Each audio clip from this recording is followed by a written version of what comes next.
Big win for the G-men without Victor Cruz. We have him, though, joining us now from East Rutherford. A pretty happy place to be today, Victor? Absolutely. Absolutely. 6 wins by week 10. How big is that for you guys after back-to-back 6-win seasons?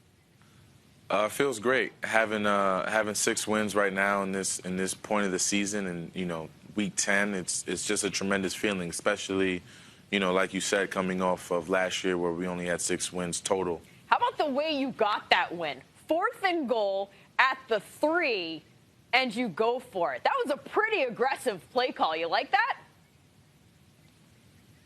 I do. I think we've had those aggressive play calls throughout the year. We understand that going for it on 4th down is him putting the entire onus on us and putting it on Eli Manning and his receivers and his team, his offense, to get the job done on 4th down. So it's just a matter of continuing to prove Coach McAdoo right, both offensively and defensively. Is that why you're winning the close games this year that you didn't win last year? I believe so. I think it's a multitude of us just being a better team than we were last year, kind of across the board, and understanding that when these tight games come around, we have to be the mentally smarter team and understand that we have to close these games out. How are you doing? Inactive last night because of the ankle. Will you be back for the Bears? I plan on being back for the Bears. Obviously, a week ago, my ankle got, fell on by a defender, but I'm feeling good this week. Obviously, I have to get a good week of practice in and then get ready for the Bears on Sunday. Okay, got to ask you about OBJ, specifically the pregame, because we were watching yesterday his warm-up. Every time we cut out to the stadium, he was doing a different dance. Could he beat you in a dance-off? It depends on what the dance is. If it's just freestyle dancing, he has a lot more in his repertoire than I do. I'm strictly, I'm born and raised in a Puerto Rican household, so I'm going to stick with the salsa.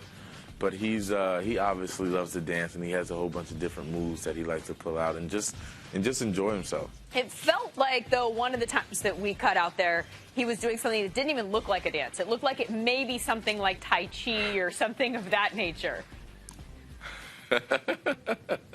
He might be. Who knows? I mean, yesterday's touchdown, he pulled out the Thriller dance. Who knows what dance is next? We might see some sort of jiu-jitsu move next week. No one really knows what's going on in his head before these touchdown celebrations. So we'll see what happens. What are Toyota fan emojis? Toyota fan emojis are basically emojis just like any other ones, but just cooler. I think these are emojis that, when you're bantering with your friends throughout the game, I can send them a crying face when my kicker misses a field goal, or I can, send them a happy face when my team is doing something well, or when, Odell or myself or Sterling scores a touchdown. I can send an emoji with a fan emoji with a guy, raising his hand saying touchdown. So I think it's just a cool way to interact with your friends while the game is going on, and it's just a cooler way to do it, and it's just a fun way to do it through these Toyota fan emojis.